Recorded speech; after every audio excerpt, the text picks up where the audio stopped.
Pressure குக்கரில் chicken biryani பண்ண போகிறோம். அதுக்கு எப்படி செய்யறதுன்றது அதுக்கு வேணுன்ற பொருள் அதெல்லாம் நான் இப்போ சொல்கிறேன். ஃபஸ்ட்டு இது பார்த்தீங்கன்னா சிக்கனை 1/2 கிலோ வாங்கியிருக்கேன். இது மஞ்சத்தூள், உப்பு, எலுமிச்சம்பழம் 3 போட்டு 3 தடவை அலசி வச்சுருக்கேன். இதை இந்த குக்கரில் எடுத்து போட்டுறேன்.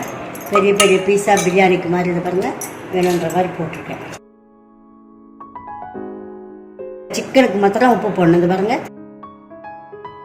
மஞ்சத்தூள் 1/2 ஸ்பூன், மிளகாத்தூள் 1 ஸ்பூன் இது போட்டு இப்படியே கிளறி ஒரு கப் தண்ணி ஊற்றி தண்ணியோடு தான் பிரியாணியில் போட போகிறோம். எனக்கு வேக வச்சு போட்டால் கொஞ்சம் சாஃப்டாக இருக்கும். அதுக்காக நான் ஒரே ஒரு விசில் வேக வைக்கிறேன். குக்கரில் வச்சு வெயிட் போட்டு வச்சேன். ஒரு விசில் வரட்டும். வந்த உடனே நம்ம பிரியாணி செய்யலாம் ஆரம்பிச்சிடலாம். அதுக்கப்புறம் அதுக்கு என்னென்ன வேணும் எல்லாம் தயார் பண்ணிக்கலாம். சிக்கன் பிரியாணிக்கு தேவையான பொருட்களாக காட்டுறோம். 2 கப் போடுறேன். இது வந்து 1/2 கிலோ அரிசிக்கு ஈக்குவல்மா.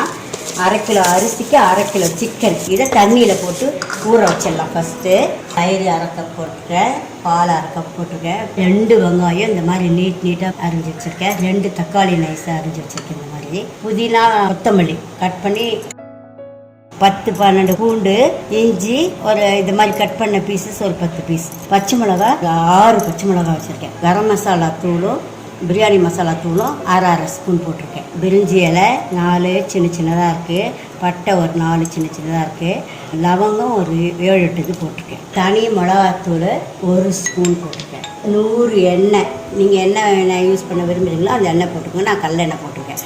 நெய் 2 ஸ்பூன், தேவையான அளவு உப்பு. இவ்வளோதான் தேவையான பொருட்கள். இப்போ நம்ம எப்படி நம்ம குக்கரில் பிரியாணி செய்யலாம் பார்க்கலாம். இந்த பாருங்கள், இது ஆஃப் பாயில் ஆல்மோஸ்ட் கூட வந்துச்சு. இதை தான் இதோட பிரியாணியில் சேர்க்க போகிறேன். இது அப்படியே இருக்கட்டும், சேர்க்கும் போது காட்டுறேன். குக்கரை அடுப்பில் வச்சு எண்ணெயை ஊற்றுறேன். 2 ஸ்பூன் சொன்னேன் இல்லையா, அது ஊற்றுறேன். கொஞ்சம் இருக்கட்டும். பட்டை, பிரிஞ்சி இலை, ஏலக்காய், வெங்காயத்தை கட் பண்ணதை இதில் போடுறேன். இதோட இஞ்சி போட்டு நசுக்கி வச்சுருக்கேன் பாருங்கள், இதையும் போடுறோம். ரொம்ப பேஸ்ட்டாக போடக்கூடாது. இந்த மாதிரி நசுக்கி போட்டால் தான் உங்களுக்கு நல்லா வாசனையாக இருக்கும், நல்லா சாப்பிட்றதுக்கும் நல்லாயிருக்கும். பச்சை மிளகா சொல்லியிருந்தேன், அதுவும் போட்டுடுறேன். அதோடைய இந்த தக்காளி வதங்கிச்சு. இப்போ இந்த புதினாவையும் கொத்தமல்லியும் போட்டேன். தேவையான அளவு உப்பு போட்டுக்கிறேன். தூள் உப்பு இருந்தால் 2 ஸ்பூன் போட்டுக்கோங்க. தனி மிளகாத்தூள் 1 ஸ்பூன் அதை போட்டுடுங்க. கரம் மசாலா தூள், பிரியாணி மசாலா எல்லாம் இதிலே போட்டுருங்க.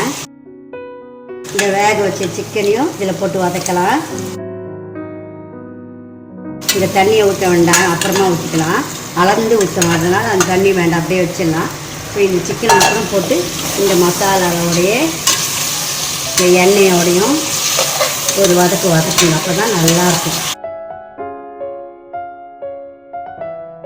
ஊற வச்ச அரிசி 1/2 கிலோ இல்லை, 2 கப்பு அதை எடுத்து இதில் போட்டு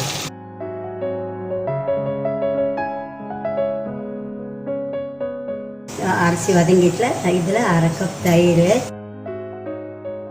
1/2 கப் பால், 2 கப்புக்கு 4 கப் தண்ணி ஊற்றணும். இது ஒரு 1/2 கப் கம்மியாக தான் ஊற்ற போகிறோம். அப்போ தான் நல்லா வரும், குழையாமல். 4 ஊற்ற தேவையில்ல, 3 ஊற்றினா போதும். இது பாருங்கள், இன்னும் ஒரு கிளறி ஒரு 1/2 லெமன் புழிஞ்சு மூடி வச்சிடணும். இப்போ மூடி போட்டு மூடிடலாம். இங்கே பாருங்கள், நல்லா ஆவி வருது. இந்த மாதிரி நல்லா ஆவி வரணும். இந்த ஸ்டீம் இந்த மாதிரி வரும்போதே அது பாதி வந்துடுச்சுன்னு அர்த்தம். அது சத்தம் கூட வருது. இப்போ இந்த வெயிட்டை போட்டுடுங்க. வெயிட்டை போட்டுட்டு சிம்மில் வச்சு 10 நிமிஷம் கரெக்டாக ஆஃப் பண்ணிடுங்க. 10 மினிட்ஸ் கரெக்டாக ஆகிடுச்சு. இறக்கிட போகிறேன்.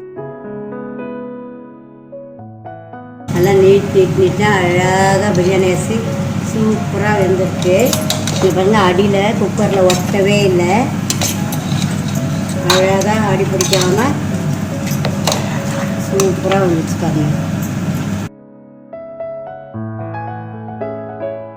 குக்கர்லேருந்து எடுத்து ஹாட் பேக்கில் போட்டேன். அது மேலே இப்படி நெய் கொத்தமல்லி தூவி